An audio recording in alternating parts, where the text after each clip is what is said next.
Koharski, the linesman, Pat DeFuzzo, and Ron Finn. In goal for Chicago again, Darren Pang. This is his 4th game. His goals against in the playoffs, 4-3-3.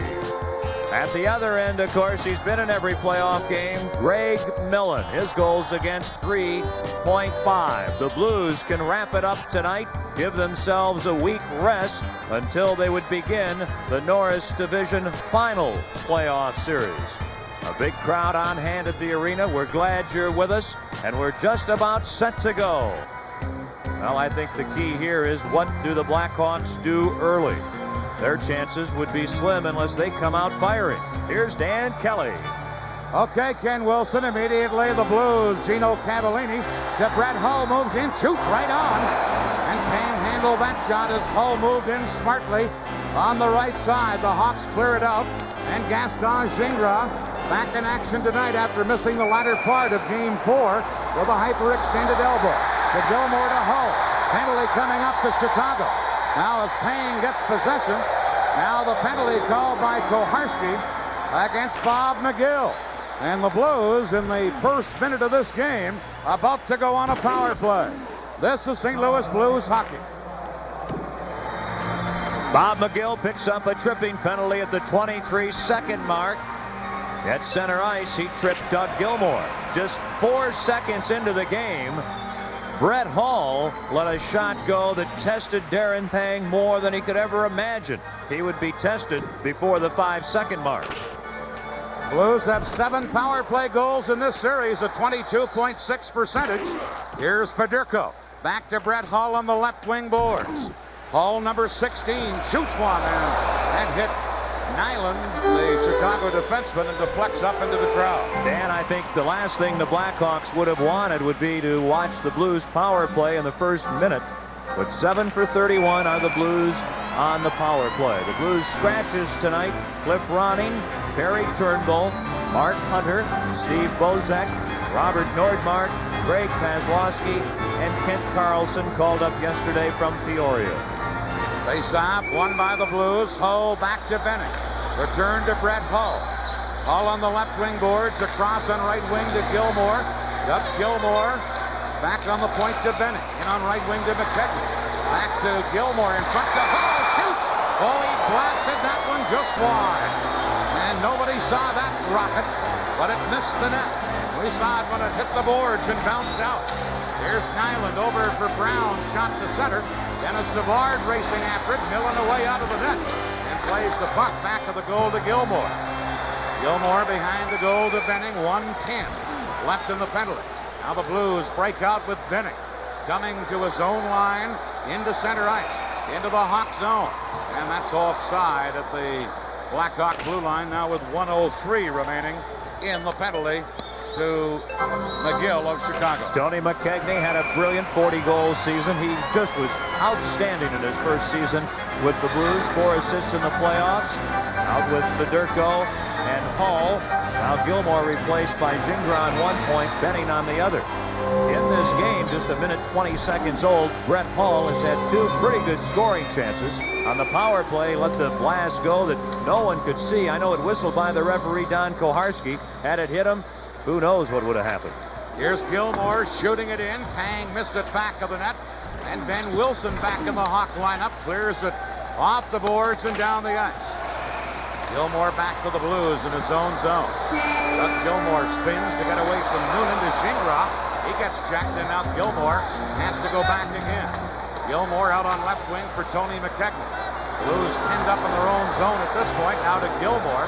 35 seconds left in the penalty. Gilmore to McKechnie. Dumps it into the Hawk zone. Hang out of the net. And he scoops it on the backhand himself all the way down the ice. And Millen was going to come out, but let Gingras go back and get him. 21 seconds left in the penalty. Here comes Gilmore. Into center ice to Paderco. In on left wing for Gino Cavallini.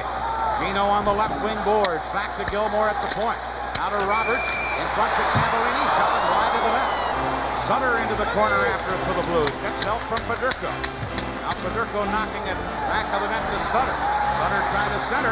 Did. Knocked away by Payne. Here's Paderco to Sutter. Sutter back to Paul Cavallini. Shooting. The puck hit the post. That shot went a skate and then hit the post. And back comes McGill for Chicago.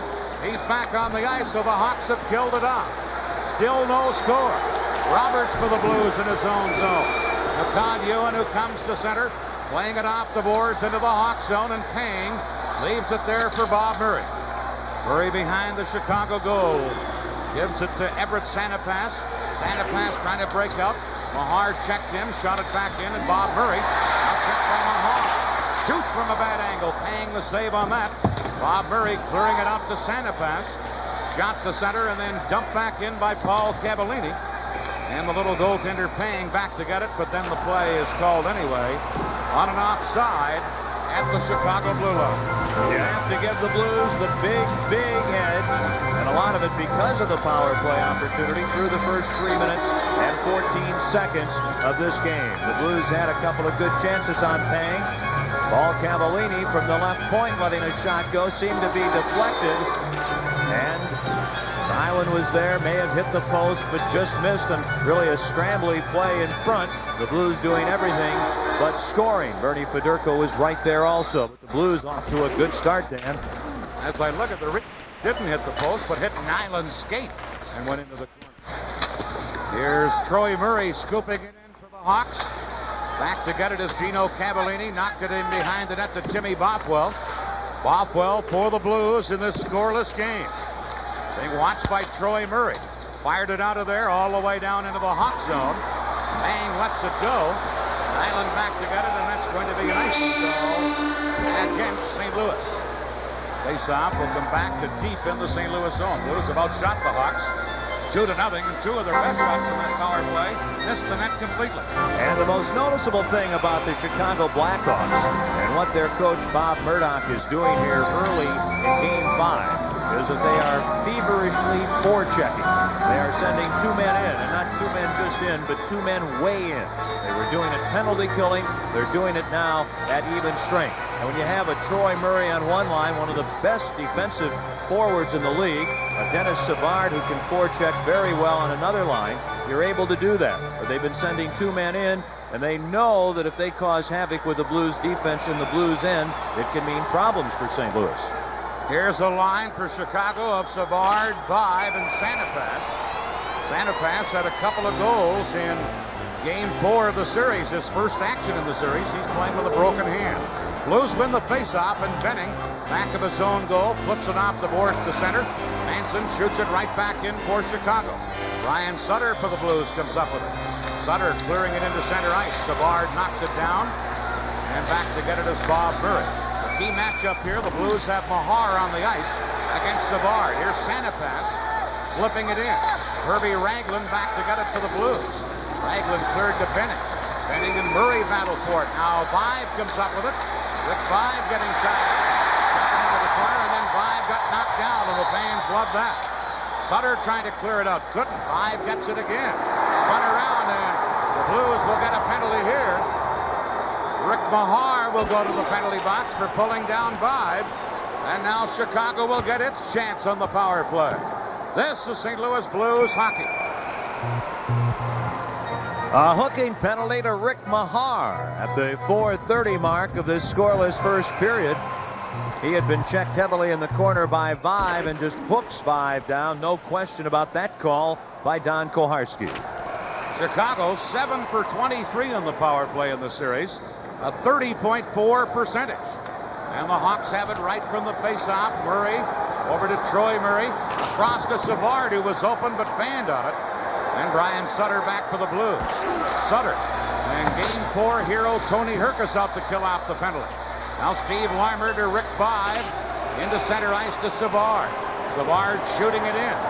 Broken up at the Blues defense. Savard back to Trent Yanni. Over to Murray. Back to Yanni. To Bob Murray again, now to Yanni. Now to Bob Murray. They stand almost beside each other. Into Larmer. To Bob Murray to Yanni. Beats Savard. Savard loses it. Blues clear it, but Yanni held it in. Now to Savard again on left wing. Side of the net to Vibe. In front to Larmer. Broken up and cleared by Robert Dirk all the way down the ice. 1:05 left in the penalty. Here's Larmer breaking in on right wing. Larmer tied up by Roberts on the play, and Gino Cavallini. cleared it, and cleared it too high over the boards into the penalty box.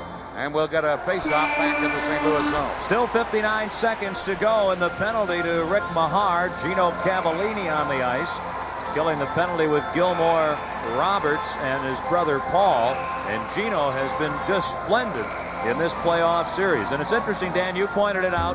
The 2-point men for Chicago very close to each other in the middle.